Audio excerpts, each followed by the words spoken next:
प्रेक्षक मित्र हो नमस्कार. आज आपण बघणार आहोत कॉन्स्टेबल मंजू या मालिकेच्या आजच्या एपिसोडमध्ये काय घडलं आहे.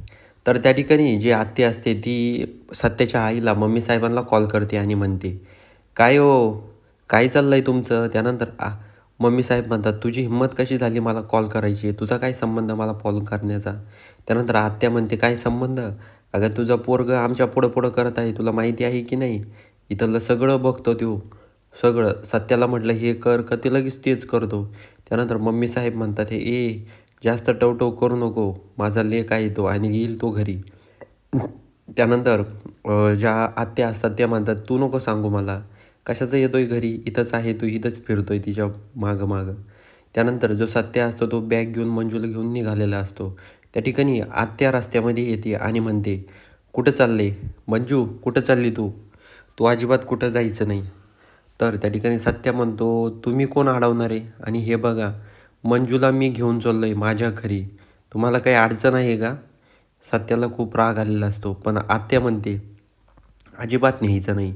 तुला काळजी घेता येत नाही मंजुरीची आणि मला माहिती आहे, काळजी कशी घ्यायची असते ती. त्यामुळे मी तिला कुठेही जाऊन देणार नाही. कळलं ना मंजू? अजिबात तू कुठं जायचं नाही." त्या ठिकाणी सत्या म्हणतो, निगेटिव्हिटी. तुम्हाला मागं पण सांगितलं ना, आता परत सांगतो, माझ्यामध्ये येऊ नका. तुमचं कामाशी काम ठेवा." हे बघा, त्यानंतर जो आत्या असते ती मंजूचा हात धरते आणि म्हणते, मंजू, अजिबात तू जायचं नाही. जर का गेली ना, तर खूप अवघड होईल बरं का."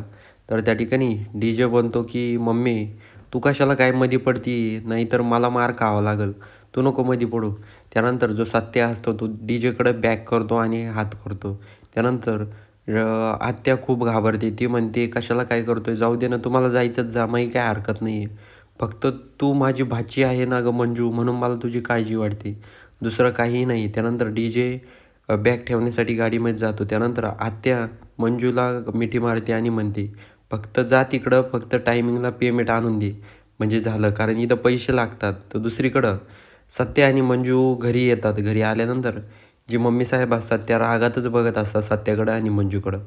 घरी आल्यानंतर मम्मी साहेबांना काही आनंद झालेला नसतो. पण चित्रकारांना त्यांना खूप आनंद झालेला असतो. त्यानंतर त्या ठिकाणी सर्वजण गणपती बुडवण्याची तयारी करत असतात. त्या ठिकाणी सत्या आणि मंजू आरतीसाठी उभा राहतात. पण त्या ठिकाणी मम्मी साहेब म्हणतात, "जयद्या आणि सपने, तुम्ही दोघं आरती करा." तर त्या ठिकाणी मम्मी साहेब जयदेव म्हणतो, "खरंच मम्मी?" मम्मी साहेब म्हणतात, "हो, तुम्ही दोघं करा आरती." त्यानंतर ते दोघंही आरतीसाठी पुढे येतात आणि आरती करतात. त्यानंतर गणपतीला उठवतात विसर्जनासाठी आणि त्याला घराच्या बाहेर नाचत-गाचत घेऊन येतात. आल्यानंतर गणपतीचं विसर्जन केलं जातं. त्यानंतर सर्वजण घरात घुसायला लागतात. तेवढ्यात सत्य मंजूही घरी यायला लागतात. तेवढ्यात त्या ठिकाणी जी मम्मी साहेब असतात, त्या दरवाज्यावर उभा राहून म्हणतात, "काय? कुठं चालले? तुम्ही अजिबात या घरात यायचं नाही. आजपासून तुम्ही या घरात राहायचं नाही. हा माझा निर्णय आहे." सत्या बोलतो, "काय झालं मम्मी? काय एवढी चिडली आहे?"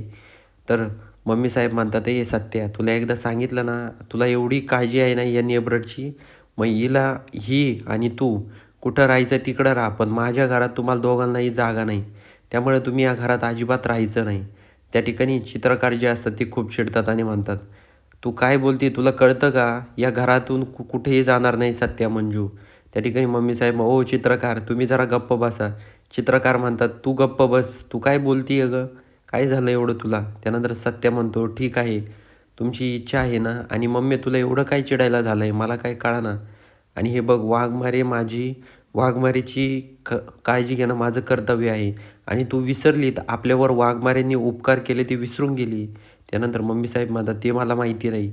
त्यानंतर मम्मी साहेब दोघांच्या हाताला धरतात आणि घराच्या बाहेर त्यांना ढकलून देतात आणि गेट लावून घेतात आणि म्हणतात, "परत या घरामध्ये तुम्ही दोघांनीही पाऊल ठेवायचं नाही. पुन्हा मला या घराच्या आसपास पण हे दिसले नाही पाहिजे." सर्वांना सक्त ताकीद मम्मी साहेब देतात.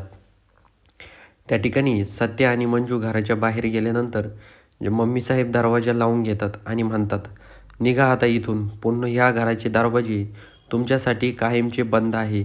त्यामुळे तुम्ही या घरात पुन्हा पाऊल ठेवायचं नाही." त्या ठिकाणी सत्या आणि मंजू, सत्याच्या डोळ्यात तर पाणीच आलेलं असतं, मंजूच्या पण डोळ्यात पाणी आलेलं असतं. कारण त्यांना माहीत नसतं की मम्मी साहेब एवढ्या पुढच्या टोकाला जातील. आता पुढच्या भागामध्ये काय होतंय हे बघणं गरजेचं आहे. सबस्क्राईब नक्की करून घ्या.